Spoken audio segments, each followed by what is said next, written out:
If I had to, I sort of break it down into three main components. So first is a perception component, where we want to do state estimation, which is keeping track of where the robot is. Again, this is a GPS denied program, so a big part of hitting the goal is understanding where you are with respect to the goal. So for that aspect, we're using a pair of stereo cameras in front of the vehicle that are synchronized to an inertial measurement unit. So we do something called stereo visual inertial odometry. And in our case, we prefer to use the stereo approach because it allows us to resolve what's known as a scale ambiguity. So basically 2 eyes, if we can triangulate features, we know how far away they are, and that helps us to keep track of how far metrically we've gone, as well as the IMU keeping track of how far we've gone in rotationally. So that's one component. The other component that we need is a scene perception, in the sense of being able to understand where the obstacles are. So there we're using currently a LiDAR system, a nodding LiDAR system. So we take a single scan Hakuyu, we pan it up and down, so the robot nods like a Cylon. But in doing so, it sweeps out this arc and it allows us to build this map of laser hits. So that allows us to build a full three-dimensional representation of the environment, which is very important in this program, where we need the robot to be able to go low, go high, dodge in, dodge out. So having a three-dimensional understanding of your environment is important. Once you've done that, you've built a representation, you have an idea where you are. The third component you need is a planning component, which is how do you get from where you are to where you want to be. And in this program, the quadrotors, as you can imagine, unlike ground robots, they can't stop dead. They can kind of hover, but they're these dynamic constraints on how much thrust you can put into the rotors, how fast they can turn, how fast they can stop. So the planning system not only needs to plan a way for the robot, a feasible trajectory, the trajectory needs to be feasible dynamically. So part of what we do in our planning system is explicitly encode those constraints, so that when the robot gets a trajectory, it's a trajectory that the robot can actually fly. So that's another part of our system, a three-dimensional planner that respects the dynamic constraints of the robot. So those are the three big pieces that we're working with now. There's a number of other smaller pieces, like barrel detection. We also have what we think is a pretty nicely tuned system for dealing with the enormous changes in dynamic range. So going from indoor environments to outdoor environments, the light intensity can change on the order of 3 orders of magnitude. So we implemented our own kind of auto exposure system that's specifically tuned for what we're doing. That has been working pretty well for us. The core of our approach is a biologically inspired representation of collision risk in the environment, which we call expansion rate.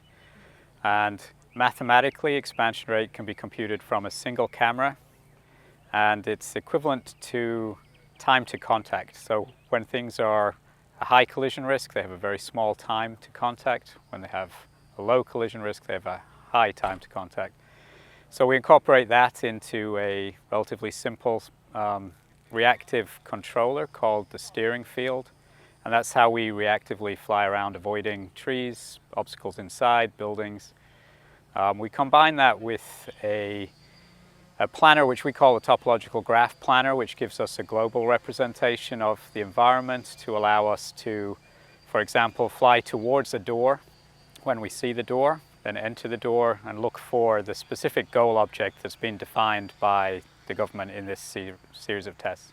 So one of the really big challenges we face when we can't operate with GPS and we don't have any RC link to base station, we have very limited knowledge prior to launch of what the global environment looks like.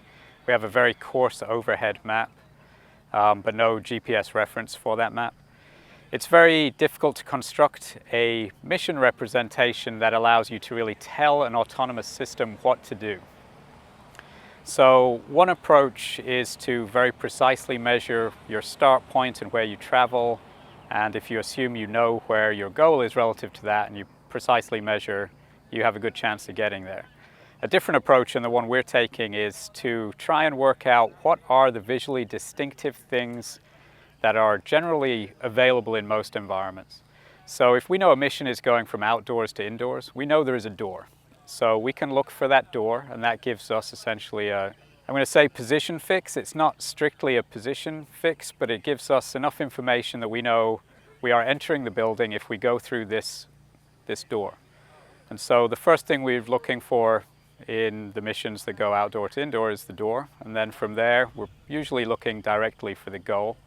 Occasionally there are additional visual features that we're able to use on the way. So for particularly long missions, we can use, in this site here, the dumpsters, which is not the most appealing thing to fly at, but they give quite a good visual signal, and they're fixed and we know where they are. So that's a visual waypoint we can use to help us reach the door to get inside. In the larger context, this is, again, bio-inspired, but at a more psychological level. This is thinking about how people communicate directions to each other. You tend not to describe directions as go 37 meters north, then turn north by northeast and travel another 52 meters. You tend to say, follow the road until you hit the light and then turn left, take a right, and you're there.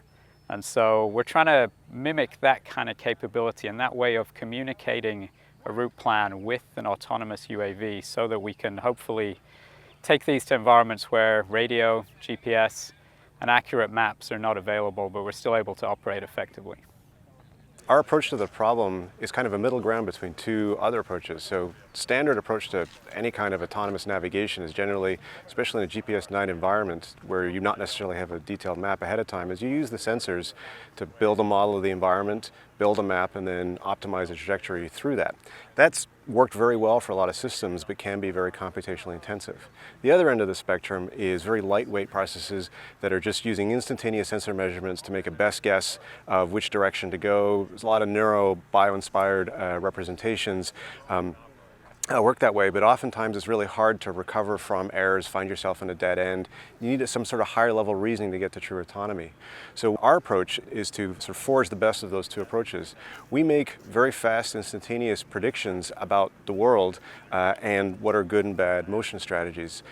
Right now we're using just the raw sensor data, but we're trying to use learning techniques to infer higher level things. So maybe I don't necessarily need to have full geometry in order to know which way to go.